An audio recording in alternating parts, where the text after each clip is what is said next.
Well, Meta is down 11.5%, Microsoft down 2%.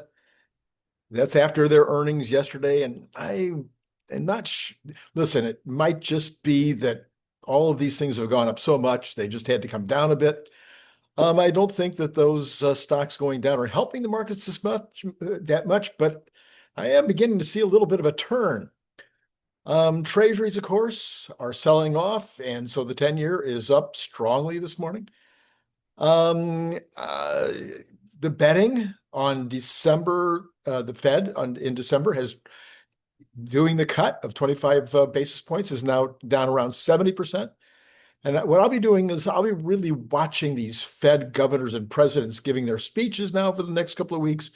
We'll pay very close attention to that to see if we can get some kind of an idea about what's going to happen in December. Now, Tesla was following the market this morning, was just about, normal thing, a double the NASDAQ negative, as the negative NASDAQ was down 1 and Tesla was down 2. Now Tesla's down 2.5 and the NASDAQ is turning up. So maybe Tesla will follow that later this morning. There is zero, zip, not any bad news out there that would cause Tesla this morning to be down. So these are market, as far as I can tell, it's market driven. So I think I'm going to miss my target tomorrow. I think I'm going to miss my call tomorrow of $500 by Halloween. Though those of you who follow the channel carefully will remember that I did give a back update of 3 days after the shareholders meeting. I did not expect the hawkish note from the Fed yesterday. Nobody other than Nicholas Gibbs was expecting that, and he hit it right out of the park. Nicholas Gibbs this morning is saying that he's not buying the sell-off today. So he's not, I saw him posting, he says he ain't buying it. He doesn't think the sell-off today. I think he's talking about the general market, but he may include Tesla in that. We'll see what happens as the day progresses.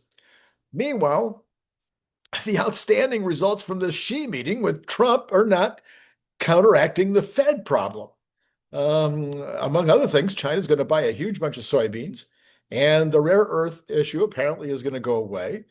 That and some tariffs are going to be relaxed. Now, if tariffs going up scare the market into a 20% retreat, you'd think that tariffs coming down would be stimulative and the market would be responding in a positive way. Much more important, I think, the China deal is than the Fed maybe not lowering interest rates in December. And I have to be honest with you, I'm not sure why that is a massive problem anyway, why it should really impact the stock market that much. If they skipped a meeting and went into January with the next cut, I don't think that would be the disaster that apparently some are thinking it would be. Now, we had another huge news day today coming up with Apple and Amazon reporting after the bell. And Bradford Ferguson, of course, will be joining me later to help us understand those developments. 24/7 Wall Street predicts Tesla to go to 461 in 2026. Well, that's a very out there bet. 461, huh? Okay. But they do say they think it'll go to 1116 by 2030. And I think that you and I would probably all be very, very sad that it only went to 1116 by 2030, but it wouldn't be a very bad return on our investment. Now, my big question of the day is, are we losing Farzad to the dark side? First, we had his negative take on cybercabs and the robotaxi rollout. So, of course, if you've missed it, Farzad has been talking for days now about how Tesla needs to have the ability to put or they should be planning to put a steering wheel and pedals into the cybercabs because who knows if they'll be able to they'll need enough cybercabs without steering wheels in order to take up the need the amount of the capability of the factories. So everybody jumped on that in one way or the other. Big debate over the last few days, and people, can it be done? Well, Robin comes in and says, yes, it can be done. But on the other side of the coin, she didn't say it will be done, and she didn't say that even we're planning to do it. She just said, yeah, it could be done. It would take some engineering, but it could be done. Well, okay. So let's start with some facts about the regulation situation, which are brand new right now because somebody dug it up and found these regs. So I asked Grok to help us out on this.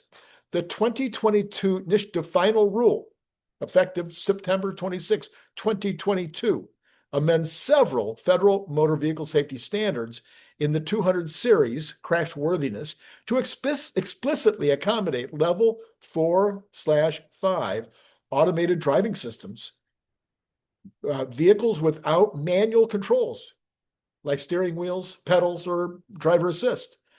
This enables manufacturers to self-certify compliance for those amended standards, such as all these things that could list some standards, without needing exemptions, effectively removing any production limits tied to the exemption process for those aspects of vehicle design. In other words, companies can produce and sell an unlimited number of such vehicles as long as they meet the adapted requirements. For instance, treating the left front seating position as a passenger seat for crash testing and ensuring equivalent protections for forward-facing occupants.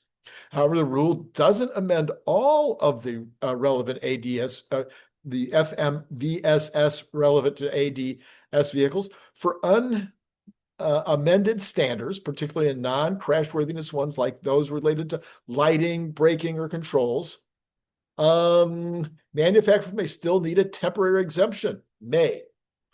These exemptions are statutorily capped at 2,500 vehicles per manufacturer per model year, providing the vehicles pose no substantial safety risk and other public benefits. The 2022 rule reduces but doesn't eliminate reliance on this exemption pathway, meaning the 2,500 limit only applies to a subset of vehicles or features still requiring approval, potentially allowing far higher volumes overall for mostly compliant designs. As of mid-2025, NHTSA has streamlined the Part 555 exemption application process to encourage ADS deployment, but the 2,500 vehicle cap remains unchanged. Ongoing rulemaking and proposals could further expand self-certification or adjust limits in the future, but no such changes have taken effect yet. In summary, the rule shifts more production toward unlimited self-certification, preserves the 25 exemption limit as a backstop for edge cases. Now, then what about the big deal with NVIDIA and all these other makers of on their list? They're going to, partnering up with Uber and Stellantis, et cetera, to develop autonomous driving. Well, here's how Dylan Loomis responded to that. He says, it's obvious how this is going to play out. The rest of the auto industry teams up with NVIDIA to use its toolkit to work toward level 4 autonomy. Maybe a few legacy companies figure out how to build the AI models for autonomy using these tools and do other level 4 stuff in certain limited conditions by late 2027 and into 2028, which is what they're saying. They'll then have a decision to make. Stay in the local maximum they're stuck in, offering a driver assist feature with no path to generalized autonomy, or give Elon and Tesla a call to inquire about licensing FSD once Tesla's proven its vision only approach at scale and in every circumstance. It may seem like the chances of Tesla licensing FSD are going down right now, but I still think it's the only path these companies will have, despite currently kicking the can down the road. They're just going to have to fail again. I'm adding some words here. They're just going to have to fail again and again and again on their own using NVIDIA tools. One more time, they'll come back to Tesla like they did on the charging units. So now then we have Farzad going negative on FSD on semi. Farziness, he says, Tesla semi probably years away from unsupervised FSD. Years away from unsupervised FSD on semi. On an 80,000-pound semi going 65 miles an hour, making a mistake could cost a bunch of lives. The system has to be as safe as an airplane for it to gain mass regulatory approval. Tesla will get there eventually, but it'll take a while. And yet, we just heard last week that the semi will be autonomous from the very beginning, with the implication it won't be that hard to solve. Once again, this short-sighted idea that Tesla should beg for permission when it should be the other way around. They should immediately require FSD or the equivalent on every single truck, as these 80,000-pound semis go 65 miles per hour, will be safer by far with an autonomous driver. What am I missing here? What's happening to Farzad? Other Tesla folks that apparently are listening to Farzad are trying to make it appear that NHTSA data show that Teslas are not getting into fewer accidents. But like all statistics, it's so easy to use them to create a lie. The stats that are being shown, if you see these around the internet, these stats that are being shown do not divide by the number of miles driven. How can you do it? How can you analyze it? You say, well, Tesla had a lot more accidents than anybody else, but they drove like 10,000 times more miles, 10,000x more miles. Elon Musk says this morning, replying to Techie Dandy, Techie, T-E-C-H-I-E, Danny, just D-A-N-I. The brutal reality of the situation will hit like a tsunami toward the end of next year. Yeah, this is what's going to happen. The end of next year, it's going to be like a tsunami. This is what we've been talking about. Okay, they're setting up all the cities. They're setting up all these locations where they are going out and checking out the landscape, getting all the data that they need in order to go big when the time comes. And then they've got these safety riders and safety drivers, blah, blah, blah, whatever they need to fit the regulations in various areas. And those are getting the miles, and they're getting the data and getting the miles and getting the data. But Tesla does it differently, and it's going to all prove out, and then it's going to go like a tsunami. So then, what about these NHTSA stats? Since November of last year, Tesla has reported 81% of all level 2 driver assist accidents. 81%. Over all of time, Tesla represents 87% of ADAS miles driven. Let's see, 81% of the level 2 accidents, but 87% of the miles driven. If scaled by miles driven, Tesla's safer than any of the alternatives. Rough estimates of total crash fatalities from 2024 are 39,345. Tesla had 4. It's not okay for those 4, but that's the reality. This is Randy Kirk. Have you bought the book yet? I mean, we're selling a lot of books. It's the best launch I've ever had, and the numbers are good, but not all 6,000 of you have bought yet. I can assure you. We're sitting around 600, 700 right now, and there's 5,000 of you, and it's $299. What does reduction in supply of new workers mean? So the Fed chairman the other day said, hey, one of the problems we have here with the labor supply situation, the labor situation in terms of not having enough new jobs being filled, in other words, the number of new jobs being added, he says one of the problems is we don't have enough supply of new workers. And I'm like, how does that even work? So I asked Grok, of course. He says, well, look, think of the labor market like a store. Companies are customers demanding workers to fill roles. But if fewer people show up to sell their labor, shelves go empty and jobs pile up. In 2025, the U.S. labor force, total people working or looking for work, is growing much slower than in prior years, down nearly 800,000 workers from April to July alone.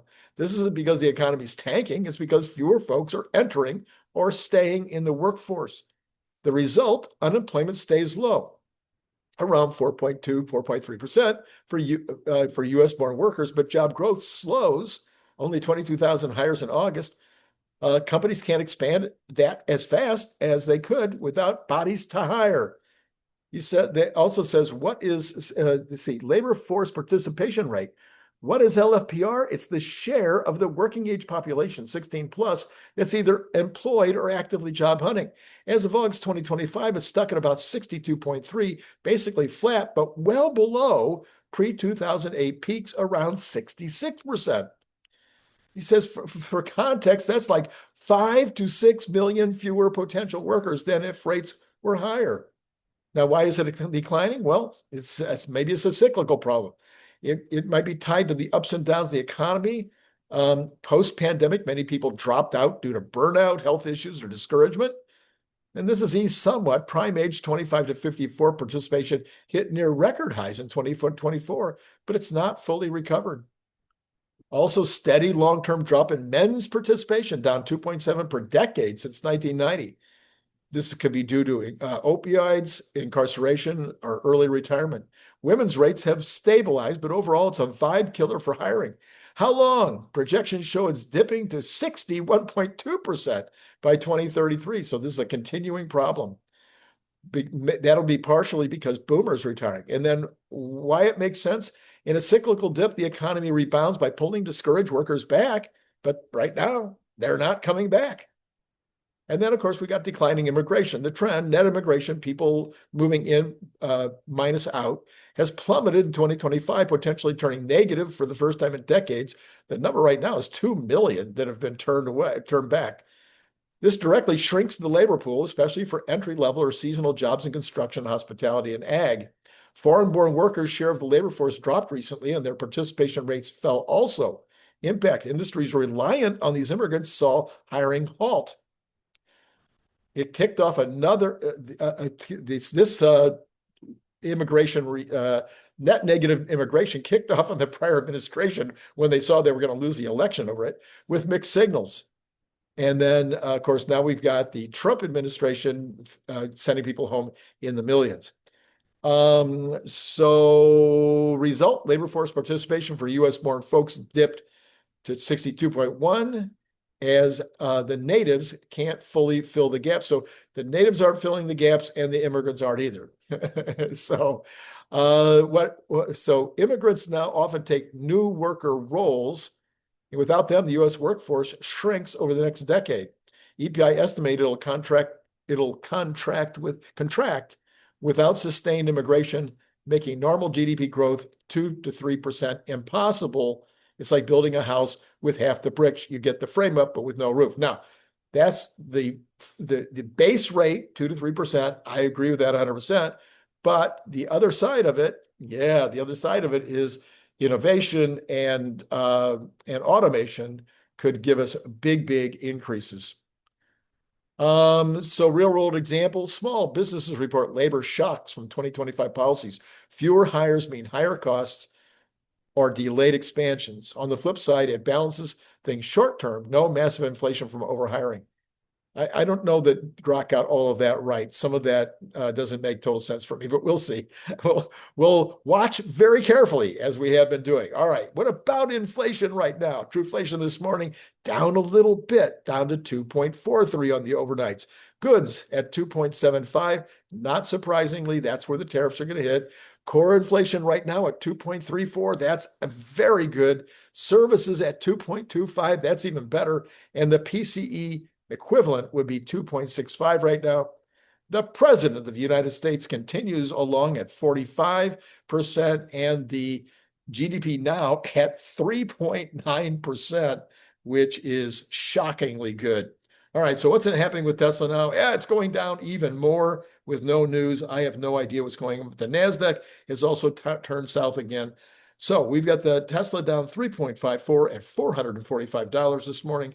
We have got NASDAQ down 0.94. We've got the S&P down 0.41 and the Dow down up 0.56. We've got the Magnificent Seven all down now, except for Google, and they were mostly up earlier, so they turned down. Google is up 5.25, and as mentioned earlier, Meta now almost 12% down. The VIX is popping up a little bit, but not that much. I really think this is about the 10-year more than any other single thing. Because again, as I pointed out earlier, why would the market be going down as the president's making this good deal with China? This is and this could also be another one of those, hey, here's a good excuse. Let's take some profits. Let's trim. All right.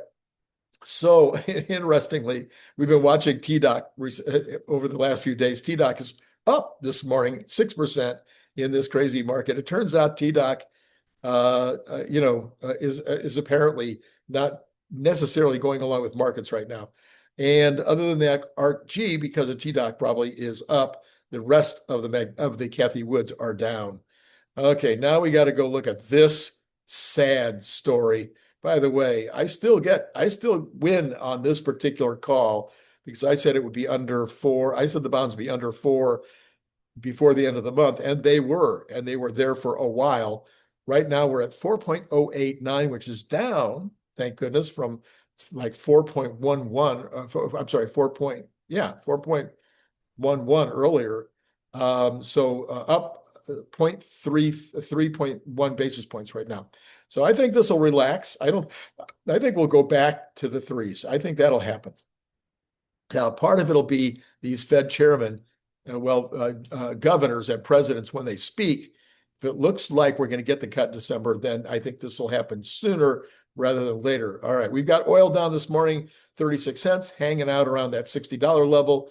We've got natural gas up 2.12%, but it's under $4 now at $3.89. We've got gold up 17.90, back slightly over the 4,000 level at 4,018, and silver up even more, up 1.12 at $48.45. Copper down $3.11 at just $5.10. That's about the lowest I've seen it, I think, in a week or so.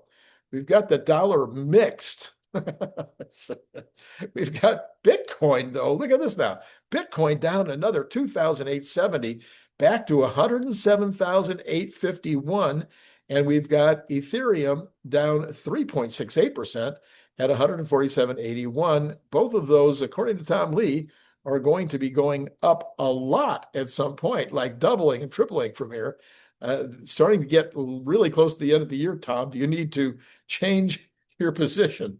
So I'm not sure, but it's starting to look less and less likely that Tom Lee is going to get those particular ones right. We'll see. I was looking here. All right. So Sawyer Merritt is reporting that Tesla's new semi-truck production facility is almost complete. All right. So we have got, what else do I want to tell you this morning? Well, I want to tell you to buy the book. Then I want to tell you that later on today, Larry Goldberg will be joining us. I'm sorry, this is Thursday. It will be Bradford Ferguson joining us, and then Cern Basher with phenomenal stuff at about 7:45. And yeah, last night, oh yes, of course, last night was Wednesday, right? I got to keep it straight now. You want to go back and you want to check out my conversation with I'm okay. I got distracted and now I can't think straight. Last night I had a great conversation with Lutz, with Jeff Lutz. Go back. I'm going to put that card up there. You want to go and check that out. Now we also I'm going to put the one up from Brian Wang also, because if you're interested, we specifically got into all these nukes that the U.S. is going to build, all these data centers that the U.S. just bought, and also the putting data centers in space idea. Is this real? Well, there's the first chip is going up into space next month. So I'll put both of those cards up. Those are both outstanding videos that you probably want to go check out. And lastly, I need you to go buy the book. And I also need reviews. We got 21 reviews so far. 20 of those are 5-star reviews. 20 out of 21 are 5-star. Don't you think you should buy the book? And then help us out with more 5-star. Well, I can't tell you to do 5-star reviews. I can tell you it'd be lovely. This is Randy Kirk. It's been great talking to you.